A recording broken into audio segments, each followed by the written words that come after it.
Picture आपको पीछे तक दिख रहा है ब्रदर्स? वंडरफुल। क्या हम तैयार हैं आगे बढ़ने के लिए? ओके, हल्के से पड़ोस को गोली मारिए और उनसे कहो ना खुद डिस्टर्ब होना और ना मुझे डिस्टर्ब करना। ओके, आप लोग दोनों मेक श्योर कि मैं फ्रेम में रहूं। ओके, साथ ही साथ जो फेसबुक और यूट्यूब पे यहाँ पर है, मैं आप सभी को भी वेलकम करता हूँ यीशु के नाम से। जो भारत से हैं, पाकिस्तान से हैं, नेपाल से हैं, मॉरिशस से हैं, दुबई से हैं क्योंकि वहाँ से बहुत सारे हैं, ऑस्ट्रेलिया से हैं, यूएसए से हैं, आप जहाँ से भी हिंदी भाषा को समझते हैं, आप सभी को मैं वेलकम करता हूँ इस अद्भुत अमेजिंग टीचिंग के लिए जो आज आप सीखने जा रहे हैं। मैंने अभी कहा था जहाँ जिसकी आवश्यकता है वहाँ साथ दीजिएगा। मैं ये शुरुआत है, धीरे धीरे बिल्डअप हो जाएगा। सो आप लोग तैयार हैं? ओके, सबसे पहले मैं आप सभी को कहना चाहता हूं कि इस टॉपिक के ऊपर जिसको कहते हैं प्रेज एंड वर्शिप के ऊपर मैं आप सभी को एक अद्भुत टीचिंग देने जा रहा हूं बाइबल से। लेकिन इस वक्त में सिर्फ इसमें 4 ट्रांसलेशंस उपलब्ध होंगे। एक है आपका हिब्रू, दूसरा है ग्रीक, तीसरा है इंग्लिश और चौथा है हिंदी। और मैं चाहता हूं कि ये चारों ट्रांसलेशन से आप एक चीज को समझने की कोशिश करें, understanding the right way of worship. अगर हम ठीक से आराधना को नहीं समझे, गई भैंस पानी में। मैं रिपीट करता हूं, जहां आवश्यकता है रिस्पांस की जरूर दीजिएगा। मैं फिर पूछता हूं, क्या ये ठीक से आपको दिख रहा है या फिर कुछ लाइट्स को कम कराएं या फिर यहाँ पे कैमरा में ठीक है?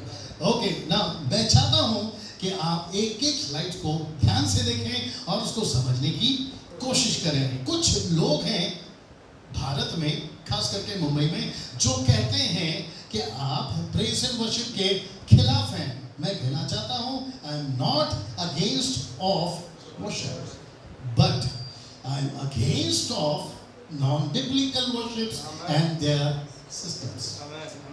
मैं रिपीट करता हूं कि मैं वर्शिप के खिलाफ नहीं हूं। जो फेसबुक पे सुन रहे हैं, जो यूट्यूब पे सुन रहे हैं, मैं आप सभी के नॉलेज के लिए कह दूं, मैं स्तुति आराधना के खिलाफ नहीं हूं। Pastor Daniel Raj is not at all against of worship, of course, but I am against of non-biblical worships and their systems. मुझे ये जो चीजें हैं ये पसंद नहीं है और मैं समझता हूं यहाँ आपका आमीन आना चाहिए था, क्योंकि आपको भी समझना बहुत जरूरी है। जो नॉन बिब्लिकल है, नॉन बिब्लिकल समझते हैं आप, वचन से आधारित नहीं है, हम उसको स्वीकार क्यों करें? ओके, अब मुझे ऐसा लगता है कि जैसे जैसे वक्त बीत रहेगा भीड़ पीछे बढ़ती चली जाएगी। नहीं, ऑलरेडी बढ़ रही है। तो मुझे लगता है कि देवा आप क्योंकि आ चुके हो, जहां कुर्सी की आवश्यकता है जिनको, उनको बिठा दो। अगर यूथ है तो पीछे खड़ा कर दो। ओके, मैं आगे बढ़ना चाहता हूं। आप लोग सब तैयार हैं? मैं रिपीट करता हूं कि पास्टर डैनियल राज वर्शिप के खिलाफ नहीं है, लेकिन जो भी नॉन बिब्लिकल है मैं उसके अगेंस्ट में हूं। ये बात आपको पट रही है? ओके, ना मैं चाहता हूं कि ये स्लाइड्स को देखिए। यहाँ पे ये जो शब्द हैं इसको बड़े ध्यान से देखिएगा। ऊपर लिखा है कि हम सिर्फ और सिर्फ वचन से ही सीखेंगे, किसी के अनुभव से नहीं, किसी के ज्ञान से नहीं, और ना ही क्योंकि कोई बहुत पुराना है और बहुत अनुभवी है हम उससे भी सीखेंगे। हम सिर्फ और सिर्फ अगर सीखेंगे तो यहाँ वचनों से। मैं रिपीट करता हूँ, यहाँ पे रिस्पॉन्स आना चाहिए था, क्योंकि मैं आपके साथ में और आप मेरे साथ में। मैं रिपीट करता हूँ, हम सिर्फ और सिर्फ वचनों से सीखेंगे। Is that clear? ओके, ना दूसरी चीज मैं चाहता हूँ आपको समझना बहुत जरूरी है। ये जो चीजें मैं चाहता हूँ कि इसको ऊपर पढ़े, कुछ कुछ इंग्लिश में है और कुछ इंग्लिश में, हिंदी में है, और ये वचन है। मैं चाहता हूँ पहला पढ़ लेते हैं। When I was a child, I speak as a child, I understood as a child, I thought as a child, but when I became a man, I put away childish things away. और मैंने उसको हटा दिया। पहला कुरिन्थियों 13:11। जब मैं छोटा था, जब मैं बच्चा था।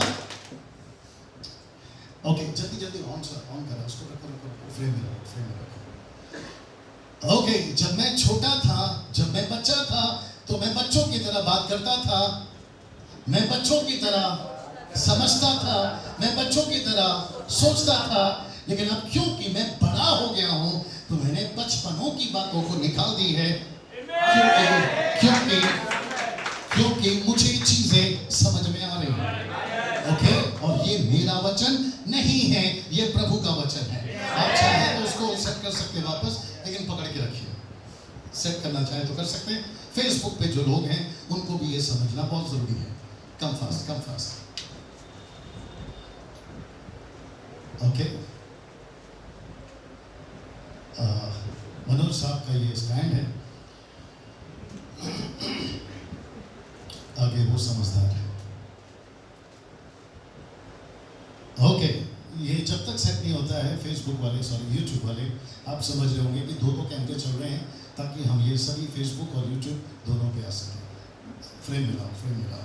मैं वापस कहता हूँ, when I was a child, I speak as a child, I understood as a child, I thought as a child, but when I become a man, I put away childish things. मैंने छोटी छोटी चीजों को जो बचपने वाली है, मैंने उसको हटा दिया। किसका वचन है ये? परमेश्वर का वचन है। आमीन। नाउ मैं चाहता हूं कि अगला स्लाइड जरूर देखिएगा, जो कि समझना बहुत जरूरी है। और ऊपर जो वचन है, तब उसने पवित्र शास्त्र को पूछने के लिए उनकी समझ खोल दी। आपको पता है ये कौन सा वाक्य है? जब यीशु जी उठे थे, जी उठने के बाद में उनके चेलों को कुछ चीजें जब नहीं समझी तो लिखा है उसने पवित्र शास्त्र, मतलब आपका बाइबल, आपका वचन समझने के लिए, पूछने का मतलब है समझने के लिए, उनकी समझ खोल दी। और तब उनको पता चला कि सही क्या है और गलत क्या है। और मैं समझता हूं कि जैसे जैसे आप इस टीचिंग को सुन रहे हैं, मेरी प्रार्थना है कि परमेश्वर आपकी भी समझ, साथ ही साथ जो यहाँ YouTube पे है और साथ ही साथ जो Facebook पे है, उनकी भी समझ परमेश्वर खोल दे। क्योंकि जब तक समझ नहीं खुलेगी, हम परमेश्वर के वचन को नहीं समझ सकते। मैं हमेशा कहता हूँ, थोड़ा सा अलग है फिर भी कह देता हूँ, 5 किलो का भेजा सृष्टिकर्ता परमेश्वर को नहीं समझ सकता। आप मेरे साथ में? और अगर हमको परमेश्वर को समझना है तो परमेश्वर की ही मदद लगेगी। हम अपनी ताकत से कभी कभी परमेश्वर को नहीं समझ सकते। कुछ लोग बोलते हैं मैं समझ गया हूँ, उसको ऊपर से परमेश्वर बोलता है बेटा तू अब तक ये नहीं समझा है, और आप समझदार है। मैं समझता हूँ कि हम सभी को इसकी आवश्यकता है कि परमेश्वर हमारी समझ खोल दे ना। एक और चीज है, मैं चाहता हूँ कि उसको भी आप देखें ना। सब लोग तैयार हैं? यहाँ पे लिखा है, let's understand first, what is that? Who is the foundation of our ministry. Ministry का जो फाउंडेशन, ये बहुत पावरफुल लाइन है, बड़े ध्यान से सुनिए। मिनिस्ट्री का फाउंडेशन को अगर आप नहीं समझे, कम ऑन, गई भैंस पानी में। आप कौन सी इमारत खड़ी करते हैं उससे फर्क नहीं पड़ता, आपने इमारत खड़ी करने से पहले फाउंडेशन कैसे डाला है वो मैटर करता है ना। अगर आप इसको देख रहे हैं और आप समझ रहे हैं कि चाहे कोई भी मिनिस्ट्री हो, उसका जो फाउंडेशन है वो मजबूत होना चाहिए। और मुझे आपके बीच में एक ऐसे फाउंडेशन को रखना है, एक व्यक्ति का नाम रखना है जो उसके बगैर कोई भी मिनिस्ट्री कामयाब नहीं होगी। आपको जानकर ताज्जुब होगा, मैं चाहता हूं इसको देख लीजिए। सेवकाई की नींव, सेवकाई की नींव। और ये चित्र आपको थोड़ा सा समझने में मदद करेगा कि यीशु मसीह ने शास्त्री फरीसियों को ये पत्थर को दिखाकर एक वचन याद दिलाया। और यहाँ से सब लोग ठीक है अभी तक? यहाँ से YouTube, Facebook वालों बड़े ध्यान से सुनेगा, यहाँ से यीशु ने शुरुआत करी शास्त्री फरीसी को समझाने की कि मिनिस्ट्री क्या है, मिनिस्ट्री का फाउंडेशन कौन है। और मैं चाहता हूं कि वो वचन को आप यहाँ से पढ़ना शुरू करें। 1 2 3 को। उसने उनकी ओर देखकर कहा, फिर ये क्या लिखा है कि जिस पत्थर को राजमिस्त्रियों ने निकम्मा ठहराया था वही कोने का सिरा हो गया। इसका मतलब है लूका की किताब उसका 20वां वचन 17, ये कौन सा पत्थर है? ऑफ कोर्स ये वही पत्थर है। ओके, ये पत्थर क्या बन गया? जिस राजमिस्त्रियों ने, मतलब बड़े बड़े डॉक्टर्स ने, जो कि थियोलॉजी, वोलॉजी, ये सब कुछ पढ़ लिखे, शास्त्री फरीसी, उन्होंने कहा कि यीशु मसीह की फाउंडेशन पर मिनिस्ट्री नहीं बन सकती। परमेश्वर ने यीशु को ही कोने का। इसका मतलब है आपकी वर्शिप मिनिस्ट्री, आपकी टीचिंग मिनिस्ट्री, प्रीचिंग मिनिस्ट्री, आपकी कोई भी मिनिस्ट्री है, उसकी मिनिस्ट्री का कोने का सिरा यीशु होना चाहिए। हाँ, आप नेशनल हैं या इंटरनेशनल हैं, आप देसी हैं या विदेशी हैं, आप इधर के हैं या उधर के हैं, अगर आपका फाउंडेशन यीशु नहीं है, एक साथ बोल दो, सीधा। तो इसका मतलब है कि मिनिस्ट्री का फाउंडेशन यीशु होना बहुत जरूरी है ना। मैं चाहता हूं कि इस स्लाइड को देखिए ना। आप सभी को पता है कि जीसस ने कहा कि कोने का पत्थर मैं हूं ना। उसका मतलब क्या है? What is the meaning? उसका मतलब है he is the only head of the corner. मतलब अगर आपको एक दीवार खड़ी करनी है तो वो जो पहली ईंट है जहां से रखकर आगे मदद करिए, जहां दीवार चढ़ती है उसका कॉर्नर जो है वो यीशु ही है। आप यीशु को रखते हो और फिर आप समझते हो मिनिस्ट्री ऐसी है। अगर यीशु मिनिस्ट्री का कॉर्नर नहीं है, आपकी मिनिस्ट्री का दीवार चाहे कैसा भी हो मतलब का नहीं है। कमाने सुनो, तो इसका मतलब है कि मुझे समझना जरूरी है कि मेरी दीवार का कॉर्नरस्टोन यीशु है।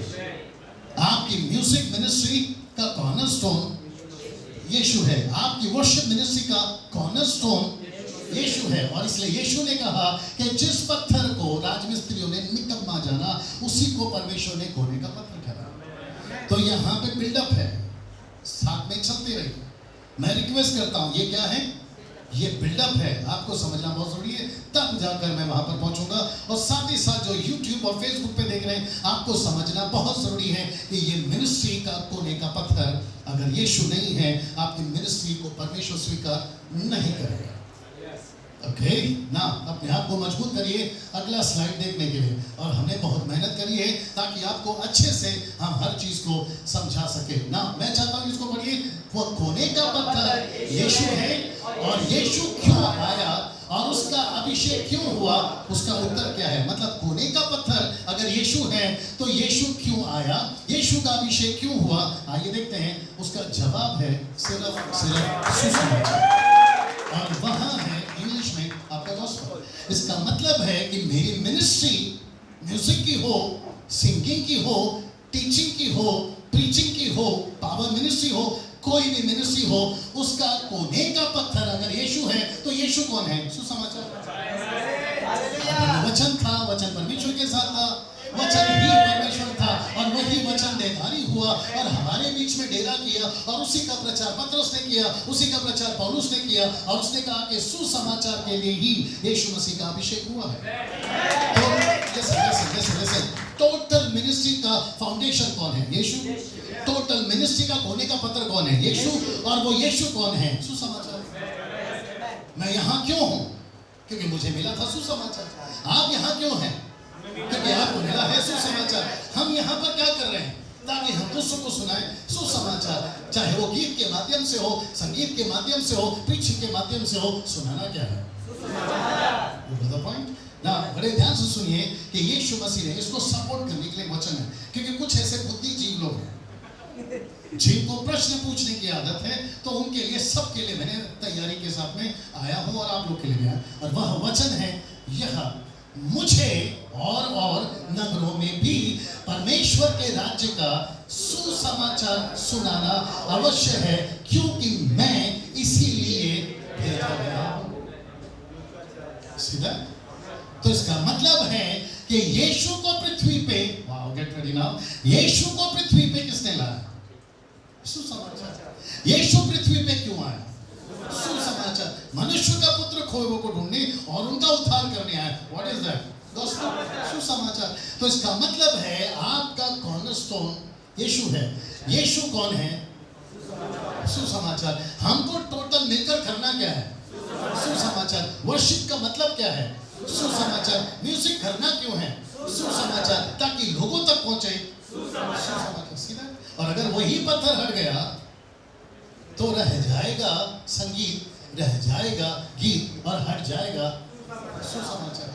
फिर आप दीवार कैसी भी बनाओ, कोई मतलब नहीं है। ये बता पॉइंट अभी तक। तो इसका मतलब है आपका कॉर्नरस्टोन कौन है? यीशु। यीशु कौन है? सुसमाचार। हल्के से पड़ोस को कोनी मारिए और उनको बोलिए आगे बहुत कुछ है। और मैं उम्मीद करता हूं कि यहाँ पे ठीक चल रहा है। क्या क्या बीच में अगर कोई कुछ पूछता है आप देखते रहना, जवाब दे रहा है। ओके ना, मैं चाहता हूं कि इसके आगे आप लोग बड़े ध्यान से सुनिएगा। सब लोग तैयार हैं? सीरियस, इसको पढ़िए। लिखा है प्रेरितों और भविष्यवक्ताओं की नींव पर जिसके कोने का पत्थर मसीह यीशु आप ही है बनाए गए हो। इफिसियों की किताब 2:20 ये कौन है? पौलुस। पौलुस की मिनिस्ट्री का कोना कौन था? आई मीन कॉर्नरस्टोन कौन था? यीशु। भविष्यवक्ताओं का कोने का पत्थर कौन है? कमान जोर से, यीशु। नबियों का, प्रेरितों का कॉर्नरस्टोन कौन है? यीशु। तो वो कौन सी सेवा करते थे? आई मीन कौन सा फाउंडेशन पे सेवा करते थे? यीशु। उनका फोकस कौन था? यीशु। यीशु मतलब क्या है? सुसमाचार। तो वो कहते हैं कि भविष्यवक्ता और प्रेरित, अगर हमारा फाउंडेशन यीशु है तो फिर 21 सदी की कलीसिया का भी वही होना चाहिए। हम किसको सेंटर में रखें? यीशु। हमारा कोने का पत्थर कौन हो? यीशु। और उसका सेंटर मतलब क्या है? सुसमाचार। हम जो भी कर रहे हैं सुसमाचार के लिए कर रहे हैं। नाउ सी दिस, इसको पढ़िए। जैसा लिखा है, यशायाह 28 का, आगे मत पढ़ना, मतलब आप लोग वहां मत पढ़िए, सब कुछ यहाँ पर है। यशायाह की किताब उसका 28 का 16 लिखा है, जैसा लिखा है, बड़े ध्यान से सुनिएगा। देखो मैं सिय्योन में ठेस लगने का पत्थर और ठोकर खाने की चट्टान रखता हूँ, जो उस पर विश्वास करेगा वह लज्जित नहीं होगा। इसका मतलब है, वाह, get ready, are you ready now? मैं रिपीट करता हूं। इसका मतलब है कि यीशु के टीचिंग से, यीशु के प्रीचिंग से कईयों को ठोकर जोर से लग सकती है। और आपको पता होगा, जो चित्र आपने पीछे देखा था, जहां शास्त्री फरीसी हैं, वो यीशु को पसंद, थोड़ा टाइट आना था प्लीज, यीशु को पसंद नहीं करते। पता है क्यों? क्योंकि यीशु वो पत्थर है, यीशु वो फाउंडेशन है, जो फाउंडेशन 4000 साल से उन्होंने बना के रखी थी। यीशु आकर कहता है ये गलत है। अब अगर आप इतने 4000 साल से जो फाउंडेशन बना के रखोगे, अचानक से कहोगे गलत है, कौन आदमी सुनेगा भैया? तो लिखा है कि परमेश्वर ने खुद ने ये तय किया कि पत्थर को रखा जाएगा जो ठोकर का कारण होगा। और मुझे पता है और आपको भी पता है, 4 किताबें लिखते हैं, मत्ती, मरकुस, लूका, यूहन्ना, चारों किताबों में शास्त्री फरीसी यीशु से ठोकर खाए हैं। एक नाम और दे देता हूं क्योंकि यहाँ पे भी लोग सुन रहे हैं, जॉन द बैप्टिस्ट। तब यीशु ने कहा, मत पढ़ना उसको, मत्ती की किताब उसका 11-3 से, यीशु ने कहा कि धन्य है वो जो मेरे कारण ठोकर नहीं खाता। इसका मतलब है कि जॉन द बैप्टिस्ट को ठोकर लगी, इसलिए तो उसने पूछा कि जाके पूछ के आओ कि आने वाला तुम हो या कोई और है। अच्छे नहीं समझे, आप समझदार। और दिक्कत क्या है पता है? हम फाउंडेशन को नहीं समझे हैं और इमारत खड़ी कर रहे हैं। सबसे बड़ा प्रॉब्लम ये है। यह हवाले सुने और यह हवाले सुने, अगर आपका नींव यीशु नहीं है, गई भैंस पानी में। नाउ लिसन दिस, लिखा है, एक साथ पढ़ते हैं कि यदि मेरे आने में देर हो तो तू जान ले। ये पौलुस बात कर रहा है तिमोथी से। वो कहता है परमेश्वर का घर, जो जीवित परमेश्वर की कलीसिया है, जो सत्य का खंभा और नींव है, उसमें कैसा बर्ताव करना चाहिए। इसका मतलब है कि आप कलीसिया में, परमेश्वर का घर जो है, उसमें कैसे बर्ताव करना है, यह आपको समझना जरूरी है, क्योंकि यीशु मसीह उसका नींव है। ये घर, ये चर्च परमेश्वर का घर है। हमें, आप और मैं उसकी कलीसिया है। हमें, आप शायद नहीं समझे, आप जैसा चाहो वैसा बर्ताव नहीं कर सकते। लेट मी रिपीट अगेन, मैं रिपीट करता हूं, आप जैसा चाहो वैसा बर्ताव नहीं कर सकते। कुछ लोग कहते हैं मुझे अच्छा लगता है, आप कौन होते हैं? मैं उनसे पूछना चाहूंगा, फिर आपका कोने का पत्थर कौन है? आप खुद हैं या यीशु है? अगर यीशु है तो अपना बर्ताव बंद करिए। अगर यीशु फाउंडेशन है तो जैसा यीशु चाहता है वैसा बर्ताव करिए। लिसन, इसका मतलब है, पौलुस ने तिमोथी को पहले ही बता दिया, कलीसिया तुम्हारी जागीर नहीं है। आप बैप्टिस्ट हैं, आप मेथोडिस्ट हैं, आप कैथलिक हैं, आप सीएनआई हैं, आप न्यू लाइफ हैं, आप इंडिपेंडेंट चर्चेस हैं, आप एजी चर्चेस हैं, आप कोई भी हैं, आपको मैं रिस्पेक्ट करता हूं। लेकिन अगर आपका फाउंडेशन ही हट गया है तो गई भैंस। तो इसका मतलब है कि परमेश्वर के घर में वही बर्ताव होना चाहिए जो यीशु चाहता है, क्योंकि यीशु मसीह कलीसिया का बड़ा पास्टर है। सिर्फ वक्त यहाँ पर मेरे पास में बहुत सारे स्क्रिप्चर डालने के लिए नहीं है, लेकिन यहाँ कुछ लोग पूछ सकते हैं यीशु बड़ा पास्टर, उसका स्क्रिप्चर का है। इब्रानियों की किताब 13 अध्याय वचन 20 में लिखा है कि यीशु मसीह बड़ा पास्टर है।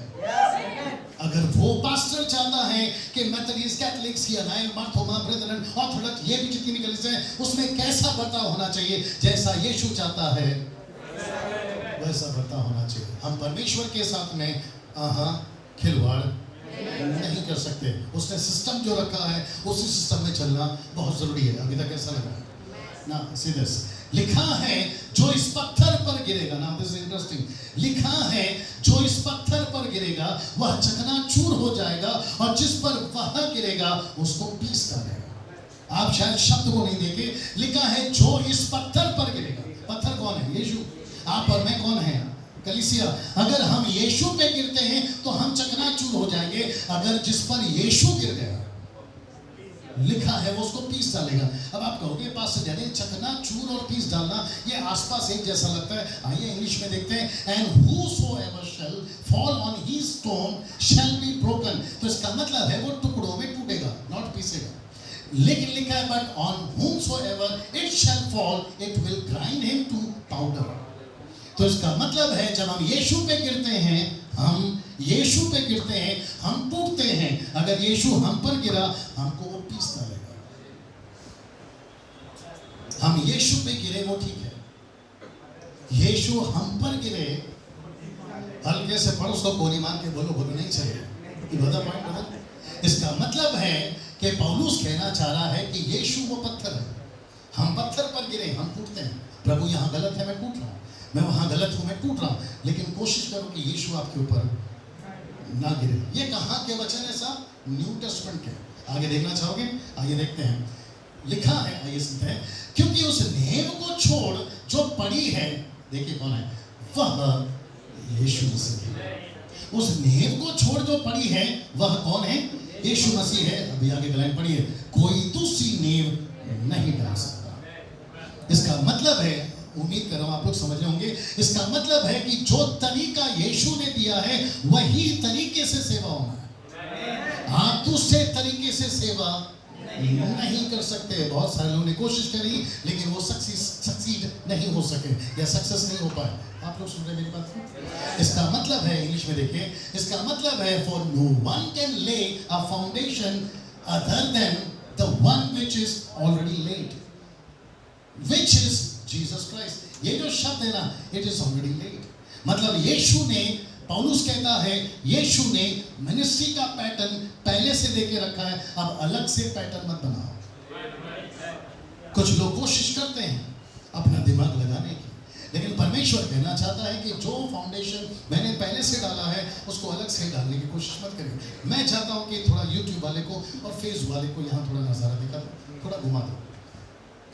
ओके, आप लोग अपना हाथ जब घूमेगा आपकी तरफ, आज बहुत गड़बड़ चल रहा है लोगों का। तुम इधर घूम जाओ ना, क्या नाम है, तुम इधर घूम जाओ ना, हो जाएगा। नहीं तो विवेक कहाँ से देखेगा? हाँ, नहीं तुमको कैसे पता क्या दिख रहा है? ओके, मैं वापस कहना चाहता हूँ, जैसे आप लोग सुन रहे हैं, चलिए मेरी तरफ आ जाइए। मैं वापस कहना चाहता हूं कि जो मिनिस्ट्री का फाउंडेशन पहले से है उसी पर आपकी मिनिस्ट्री की नींव खड़ी होनी चाहिए, दूसरा कोई और नींव नहीं। नाउ सी नेक्स्ट वन, लिखा है आपकी हीलिंग मिनिस्ट्री, आपकी डिलीवरेंस मिनिस्ट्री, पावर मिनिस्ट्री, आपकी वर्शिप मिनिस्ट्री, आपकी टीवी मिनिस्ट्री, यहाँ पे फोकस करना प्लीज, यहाँ पे फोकस करना, और आपका म्यूजिक मिनिस्ट्री, आपकी टीचिंग मिनिस्ट्रीज, आपकी प्रीचिंग मिनिस्ट्रीज, आपकी मीडिया मिनिस्ट्रीज, आपकी ऑर्गेनाइजिंग मिनिस्ट्रीज और आपकी जेल मिनिस्ट्रीज, ये सब का फाउंडेशन मैं आपसे पूछूंगा कौन होना चाहिए? कॉर्नरस्टोन। इसका मतलब है आप जो भी करते हैं उसके पीछे मकसद क्या होना चाहिए? सुसमाचार। वेरी गुड ब्रदर, रिपीट करना चाहूंगा, आप जो भी करते हैं उसके पीछे मकसद क्या होना चाहिए? सुसमाचार। जब हम लोग बात कर रहे थे बॉबी, हमने यही कहा मीडिया मिनिस्ट्री भी है इसमें, मैंने जानबूझ के डाली हुई है। जल्दी पूछो क्यों? क्योंकि लोगों को मीडिया में बहुत इंटरेस्ट है आजकल। अच्छा है, नॉट बैड। अच्छा, फेसबुक है, यूट्यूब है, मैं भी हूँ, ट्विटर है, इंस्टाग्राम है, 4G आ रहा है, अभी 5G भी आ रहा है, फिर 5G भी आएगा, वो बात अलग है। ये सब कुछ चल रहा है। मैं समझता हूँ कि ये गलत नहीं है, लेकिन इसका कॉर्नरस्टोन कौन होना चाहिए? Gospel, come on repeat, gospel, सुसमाचार। आप ऑर्गेनाइजिंग करते हैं, आप जेल मिनिस्ट्री करते हैं, फोकस क्या होना चाहिए? कम ऑन स्पीक, सुसमाचार। आपका हीलिंग मिनिस्ट्री में ज्यादा क्या होना चाहिए? सुसमाचार। मेरा ये सब्जेक्ट नहीं है, लेकिन थोड़ा सा मैं छोड़ूंगा। जब हीलिंग मिनिस्ट्रीज होती है तो फोकस होता है कि लंगड़ा चलने लगा, फोकस होता है कि अंधा देखने लगा, फोकस होता है कि कैंसर ट्यूमर चला गया, लेकिन फोकस नहीं होता। 90% इस बात का दुख है कि कोई ये नहीं दिखाता हीलिंग मिनिस्ट्री में कि किसी का उद्धार हो गया। जो लोग यहाँ सुन रहे हैं वो उनको पता है कि मैं क्या बात कर रहा हूँ, क्योंकि 20 साल में उन्हीं के बीच में उठ बैठ कर बाहर निकला। इसका मतलब है आपकी मिनिस्ट्री का, चाहे जो भी मिनिस्ट्री हो, उसका फाउंडेशन यीशु होना चाहिए। यीशु का मतलब है सुसमाचार। ओके ना, मैं चाहता हूँ कि इसको देखिए प्लीज। मुझे पता चला है कि 21st century Christians are more lovers of praise and worship. मुझे ये बात पता चली क्योंकि मैं घूमता हूँ पूरे भारत में, और मुझे पता चला है, फेसबुक वाले जरा ध्यान से सुनना, मुझे पता चला है खास करके specially Mumbaikars, Punekars, Gujarat, Nagpur, Chennai, Bangalore, Punjab and north Indian youths, ये सभी, इनको सबसे ज्यादा पसंद क्या अच्छी तारीख?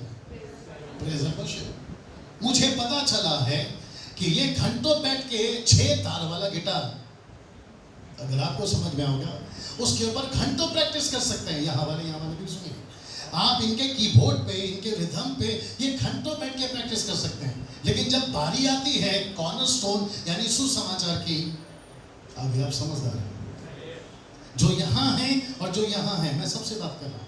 अच्छा, कुछ लोग कहते हैं कि डैनियल भाई, हम दूसरों का जज करने वाले कौन होते हैं? तो मैं कहना चाहता हूँ, जो कि बॉबी इस बात को समझेगा, जज करना अलग होता है, करेक्ट करना अलग होता है। मैं यहाँ जज नहीं कर रहा हूँ, मैं यहाँ करेक्ट कर रहा हूँ, और मुझे करेक्ट करने के लिए लाइसेंस किसने दिया हुआ है? इसमें लिखा है, पवित्र शास्त्र दिया ही गया है ताकि हम एक दूसरे को करेक्ट करें। आप मुझे करिए, मैं आपको करता हूँ। मुझे लोग कहते हैं कि डैनियल भाई आप मजाक उड़ाते हैं। मैंने बोला मैं किसी का मजाक नहीं उड़ाता, और ना ही मैं किसी को परमेश्वर का मजाक उड़ाने दूंगा। मैं यहाँ किसी का मजाक नहीं उड़ा रहा, लेकिन हम बहुत बड़े एक सीरियस बिजनेस में हैं। देखना चाहोगे कौन सा बिजनेस है? अगला स्लाइड देखिए। मैं चाहता हूं कि आप इसको समझे। 90% Christian youths of India are busy in music and singing.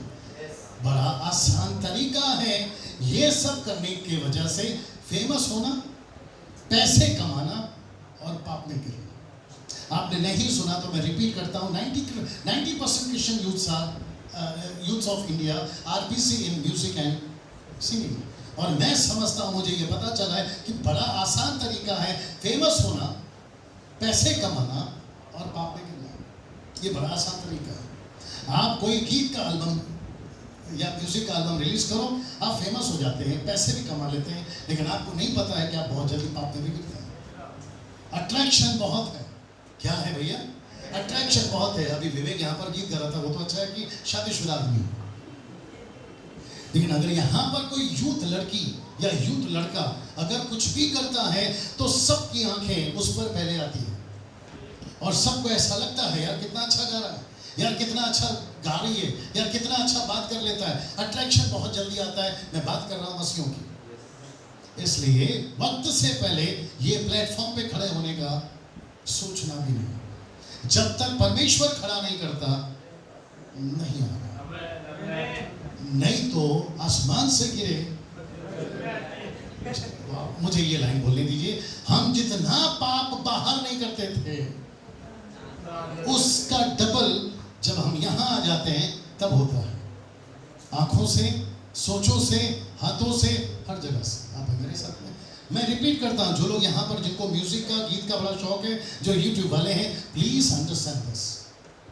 और आपको पता है, ये सब करने के बजाय हम कुछ चीजों पे अगर ध्यान दें तो मैं समझता हूँ बहुत जरूरी है। देखना चाहोगे क्या है? ये वचन को बड़े ध्यान से सुनना। ऐसी आराधना जो कि मैं समझता हूँ कि इब्रानी की किताब उसका 12वां अध्याय वचन 28 में लिखा है। इसको एक साथ पढ़िए, 1 2 3 को। इस कारण, जोर से ओके शैलेश एक साथ आइए, मैं रिपीट करता हूं, साथ में पढ़िए 1 2 3 को। इस कारण हम इस राज्य को पाकर जो हिलने का नहीं, उस अनुग्रह को हाथ से जाने न दें।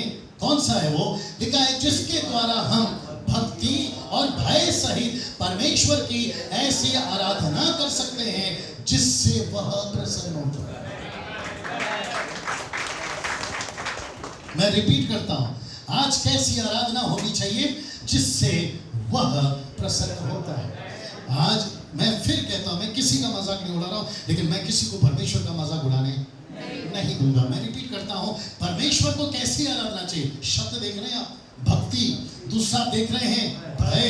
आप देख रहे हैं परमेश्वर कहता है आराधना करो, लेकिन वह प्रसन्न, यानी परमेश्वर आपकी आराधना से खुश होना चाहिए। मैं जब गीत गाता था 20 साल, वर्शिप जब हम करते थे, हम पब्लिक की डिमांड पे गीत गाते थे। कौन सा सुनना है? कव्वाली, सूफी, गजल, क्लासिकल, वेस्टर्न, इंडियन, ये जितना भी अभी विवेक गा रहा था, विवेक को आप पूछिए, जो मैडली है ना मुंबई के अंदर, कोई मुझसे मना नहीं कर सकता। जो लोग यहाँ सुन रहे हैं, मैडली ए माइनर का, बी माइनर का, उसको ठीक करो बेटा, उसको ठीक करो, उसको ठीक करो, चल रहा है। बड़ा गिरा हुआ स्टैंड है आपका,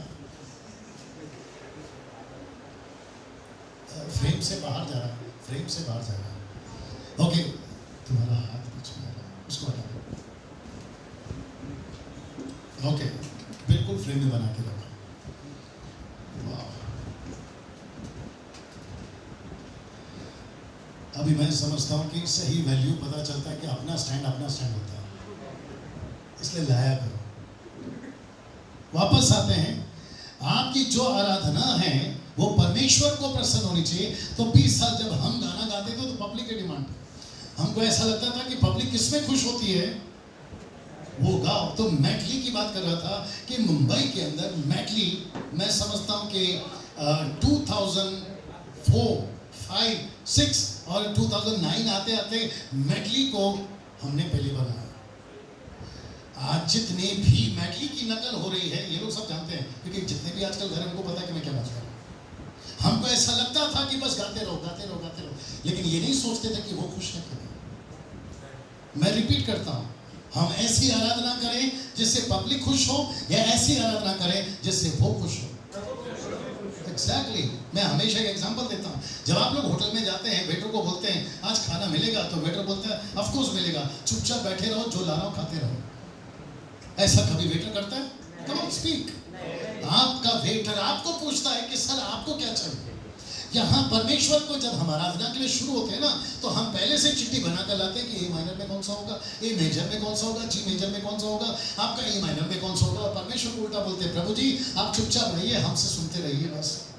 ऊपर से परमेश्वर कहता खाता मेरा, पीता मेरा, हवा मेरा, पानी मेरा, जमीन मेरा, तू मेरा, किडनी मेरा, हृदय मेरा, मर्जी तेरा। कैसे चलेगा भैया बताइए? तो इसका मतलब है कि जब हम आराधना करते हैं तो वह खुश होना चाहिए। यूट्यूब वाले लिसन, यूट्यूब वाले बड़े ध्यान से सुनिए, आपकी आराधना से परमेश्वर खुश होना चाहिए, आप नहीं।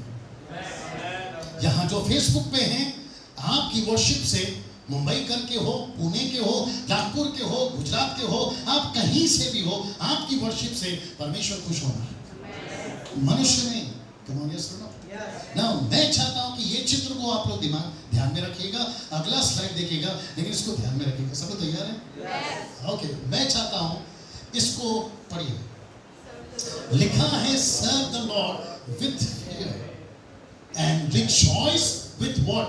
ट्रम्बलिंग। और आपको पता है भजन संहिता 2 का 11 का वचन है।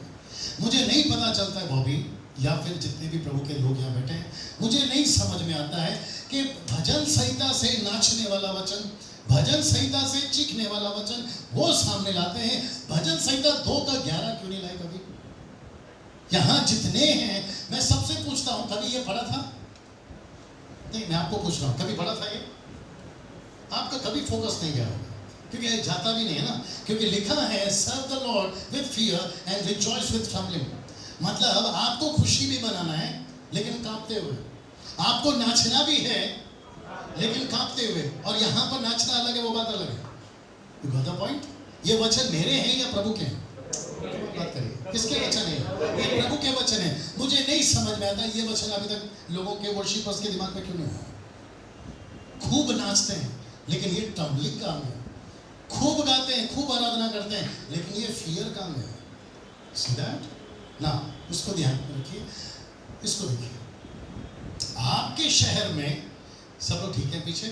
आपके शहर में मैं फिर कहूंगा, चाहे वो नेशनल हो या इंटरनेशनल हो, देसी हो या विदेशी हो, आपके शहर में जो वर्शिप होती है, क्या उसका cornerstone, who is your cornerstone of your city worship? आपके शहर की आराधना का पत्थर कौन है आज? यीशु होना चाहिए। सीधा पीछे सब सुन रहे भैया? आपकी वर्शिप का कॉर्नरस्टोन कौन होना चाहिए? यीशु होना चाहिए। आप शहर में आराधना करते हैं, आप गांव में आराधना करते हैं, मुझे कोई प्रॉब्लम नहीं, लेकिन आपकी आराधना का कॉर्नरस्टोन कौन होना चाहिए? यीशु होना चाहिए। सीधा आप हिल सॉन्ग्स वाले हैं, आप डिलीरियस वाले हैं, आप बॉम्बे से हैं, नागपुर से हैं, आपका कोई भी बैंड है, मेरा प्रश्न है, क्या उसका कॉर्नरस्टोन जीसस है? मतलब गॉस्पेल है? आपकी वर्शिप से, माय गुडनेस, आपकी वर्शिप से आपका यीशु को महिमा मिल रहा है या पब्लिक को? सुना? कैसा लग रहा है अभी तक? मैंने पूछा कैसा लग रहा है अभी तक? तो इसका मतलब है कि जो मेन फाउंडेशन था, मेरा शब्द को पहले सुन लीजिए, जो मेन फाउंडेशन था वही हिला हुआ है, तो फिर आप इमारत क्या बना रहे हो? सीधा आपकी बुनियाद ही ठीक नहीं है और आपने डिक्लेयर कर दिया मैं विला बना रहा हूँ। विला समझते हैं? मैं बंगलो बना रहा हूँ, मैं 30 माले की बिल्डिंग बना रहा हूँ। ऊपर से परमेश्वर कहता है बेटा पहला